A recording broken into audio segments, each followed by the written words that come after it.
안녕하세요. 권현진입니다. 이번 시간에는 챕터 10장 유기 할로젠 화합물에 대한 내용인데요. 말 그대로 유기 할로젠화 했으니까 이제 할로젠이 중심이 돼서 이야기가 진행이 될 거예요. 앞에 부분까지는 우리가 그 7, 8, 9장에서는 탄소하고 수소에 관련된 이야기들 중심으로 해서 단일결합, 이중결합, 삼중결합 얘네들이 어떻게 만들어지는지에 대한 합성 방법과 거기서부터 어떤 생성물들이 나오는지에 대한 얘기를 했었다면은 지금부터는 할로젠화 물질을 가지고 이제 얘기를 해볼 거예요. 그러니까 할로젠이 주인공이 돼야 되는 거고 얘를 중심으로 해서 우리가 또 어떻게 이름을 붙여줘야 되는지에 대한 명명을 봐야 되겠죠. 그러니까 명명은 늘 얘기하는 대로 가장 긴 사슬을 찾아줘라.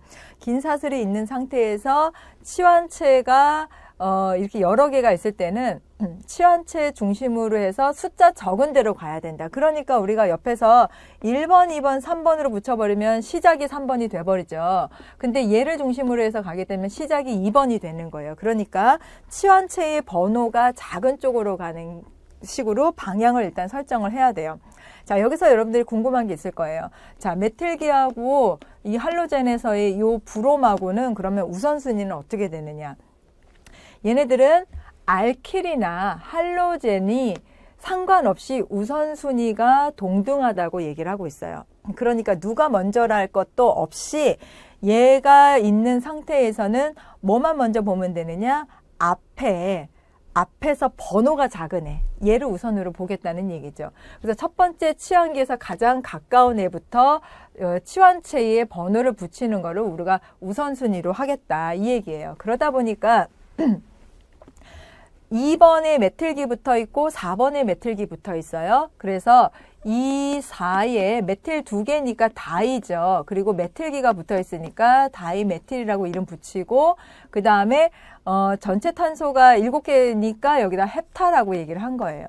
그리고 이게 지금 다 포화탄소니까 헵테인이라고 썼는데 또 뭘 붙여야 되냐면 브롬도 붙여야 돼요. 브롬은 어디에 있냐면 5번에 있어요. 그러면 브롬을 붙이는데 브로모라고 이름 붙이고 얘는 번호가 5번이에요. 자, 이제 우리가 여기서 고민을 해야 되는 거죠. 숫자를 볼 것이냐, 알파벳을 볼 것이냐. 이때 알파벳도 브로모의 브로 볼 것이냐, 다이메틸의 D를 볼 것이냐, 아니면 메틸을 볼 것이냐. 여기서 다이트리 하는 요 숫자는 우리가 알파벳에 언급하지 않는다 그랬어요. 그러니까 요거는 보지 않는 거죠. 그럼 메틸하고 브로모의 대결이에요. 그래서 메틸하고 브로모니까 브로모가 우선순위가 되게 된다. 숫자를 상관하지 말라는 얘기죠. 그러니까 결과적으로 알파벳 순서대로 가야 돼서 5 브로모, 2, 4 다이메틸 헵테인이다 라고 얘기를 하는 거예요. 알겠죠? 그러니까 뭐 숫자하고 알파벳하고 누가 먼저? 알파벳이 우선순위예요. 그리고 나서 알파벳 다음에 거기에 붙어있는 치환기에 번호만 붙여주면 된다. 그럼 얘도 1번, 2번, 3번. 그러니까 이쪽에서부터 가서 브로모가 된 거죠. 2번에 브로모가 있고 4번, 5번에 메틸이 있으니까 4번, 5번 다이메틸이 되는 거예요. 메틸하고 브롬하고 누가 먼저? 브롬이 먼저. 그래서 2 브로모, 4, 5 다이메틸로 명명을 하게 된다. 결론적으로 보면 긴 사슬 찾으세요. 메틸과 알킬기하고 그 할로젠은 똑같습니다. 동등순위예요. 그런데 숫자가 적은 쪽으로 먼저 붙여주세요. 그리고 알파벳 우선순위입니다. 이게 그 명명을 하는데 그 총 정리하는 내용이고요. 그 다음에 여기서 할로젠이 붙어 있는데 이번에는 할로젠이 각각 다른 할로젠이 붙어 있어요. 이렇게 다른 할로젠이 붙어 있는 경우에는 뭘 보자? 번호를 붙이고 이름이 있을 때는 알파벳 순서대로 붙여봅시다. 그래서 지금 얘는 1번 자리에 브롬이 있고 여기는 3번 자리에 할로젠이 있고 그 다음에 얘는 4번 자리에 메틸기가 있어요. 왜 이쪽으로 하면 안 되나요? 그럴 수 있는데 이쪽 방향으로 가게 되면은 2번이 우선순위 제일 먼저 번호가 커지죠. 근데 이렇게 방향을 잡게 되면은 1번이 돼요. 그러니까 숫자를 적게 만들 수가 있어요. 그 다음에 할로젠하고 알킬기는 아까 같다 그랬으니까 동등순위라 그랬으니까 똑같이 보고 숫자 적은 걸로 하다 보니까 브롬 그 다음에 클로로가 되는 거죠. 자, 브롬하고 클로로하고 알파벳 순서예요. 숫자 순서예요. 요거는 알파벳 순서예요. 그래서 알파벳 때문에 브롬이 1번 자리에 있어서 1브로모가 나온 거죠. 숫자로 본 게 아닙니다. 그리고 3 클로로 4 메틸. 이번에는 뭐예요? 이렇게 알파벳 순서대로 놨는데 알파벳 순서이면서 참 숫자도 이렇게 순서대로 나열이 돼 있네요. 이거는 이제 우연의 일치예요. 뭘 우선으로? 알파벳 우선으로. 자, 그 다음 단계에 따라 양쪽 끝에서부터 적당한 번호를 붙일 수가 있다면 그게 무슨 얘기냐? 이게 얘도 2번, 이쪽으로 가도 2번, 이쪽으로 가도 2번이에요. 그러니까 아까 알킬기하고 할로젠이 우선순위로 볼 때 동등순위라고 얘기를 했는데 동등순위지만 번호가 앞번호를 붙여야 되는데 번호까지 똑같아 버렸어요. 그 경우에는 누구를 우선으로 하자? 알파벳 우선으로 잡다 보니까 브롬을 먼저 잡은 거예요. 그래서 브롬이 순서가 가는 2번을 브롬으로 잡아서 이 브로모가 되고 5메틸 헥세인이 됐다라고 명명을 하는 거죠. 이제 순서 알겠죠? 그래서 알파벳 순서대로 잡아줍니다. 그게 이제 주요한 내용이었고요.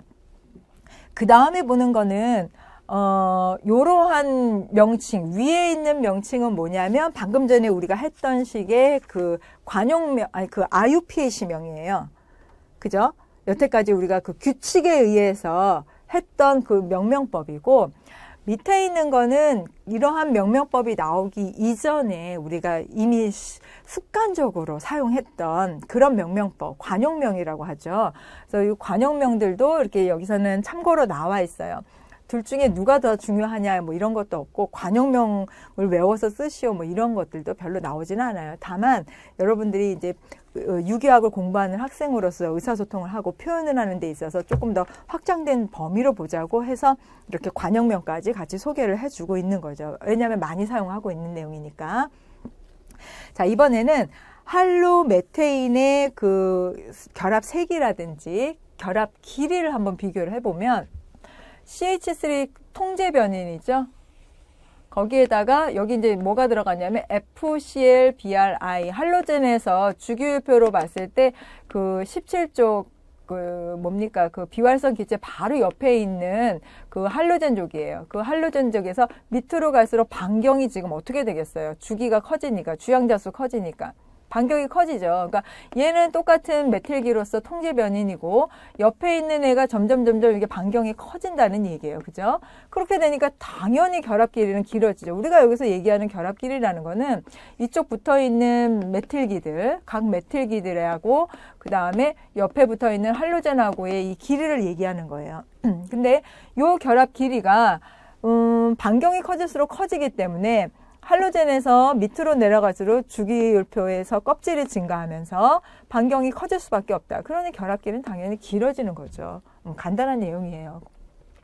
자, 결합 길이하고 결합 세기. 이제 이 결합 세기는 칼로리를 사용하느냐, 주를 사용하느냐에 따라서의 문제인데 어쨌든 결합 세기는 반경이 증가하면서 결합 세기는 상대적으로 감소하고 있는, 서로 반대되고 있는 그런 경향을 보이죠. 그러니까 내가 결합 길이가 기니까 그만큼 결합을 끊는 데는 힘이 덜 들어간다는 얘기죠.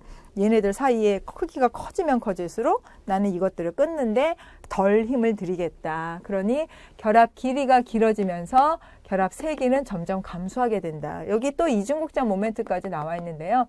대부분 이런 이중극장 모멘트, 우리가 쌍극장 모멘트라고 표현하는 얘네들은 쌍극장 모멘트가 0이 아니다. 쌍극장 모멘트가 값이 대부분 크다. 비슷비슷한 그런 경향을 보이고 있는데 아이오딘을 제외하고는 뭐 1.8 정도로 F나 CL이나 BR 같은 경우에는 굉장히 쌍극장 모멘트가 큰 걸로 나타나고 있죠. 그게 무슨 얘기냐면은 전자를 내가 끌어가는 능력이 크다는 얘기예요. 그래서 전자를 끌어가는 능력은 뭘로 보겠습니까? 전기 음성도로 보잖아요. 그죠? 그러니까 FCl, BR 쪽으로 갈수록 뭐예요? 내가 전자를 끌어당기는 힘이 이쪽으로 갈수록 오히려 증가하는 경향을 보이고 있으니까 더 많이 끌어당긴다. 그래서 쌍극장 모멘트는 좀 큰 경향을 보이고 있으나 여기서 이렇게 들쑥날쑥하기는 해요. 그래서 얘네들이 일반적으로 아이오딘에 비해서 전자를 잡아당기는 그런 능력이 크다라고 볼 수가 있는 거죠. 그래서 우리 그림에서도 이렇게 극성에 대한 표현을 나타냈어요. 지금 요게 이제 탄소에 수소가 이렇게 있는 상황이고 여기는 CL이건 Br이건 할로젠이죠. 그러면 탄소하고 염소, CL하고 비교했을 때 또는 Br하고 비교했을 때 전자를 잡아당기는 능력은 이쪽이 훨씬 커요. 전기음성도가 크니까. 그렇다면 상대적으로 전자 밀도는 이쪽으로 증가하게 될 거고 얘는 전자를 얘한테 많이 제공을 해주는 그런 역할을 하고 있기 때문에 전자 밀도가 줄어들게 된다. 그래서 전에 그런 거 얘기했었죠. 탄소가 이와 같은 전기음성도 큰 애들하고 결합되어 있으면 요거는 상당히 불리하다. 전자 밀도가 낮아지는 그런 경향을 보인다. 그래서 여기가 플러스 전하, 여기가 마이너스 전하. 그래서 이 탄소를 우리가 이렇게도 표현할 수 있다는 거예요. 친전자성 탄소. 말 자체가 친전자성이라고 얘기를 했으니 얘는 전자가 부족한 애라는 거죠. 그러니 내가 전자를 찾을 수밖에. 그래서 여기 뭔가 그 비공유 전자쌍이 있는 어떤 물질이 있다거나 할 경우에 얘가 전자를 받아서 이 탄소하고 결합할 수 있는 그런 가능성의 여지가 많다는 거예요.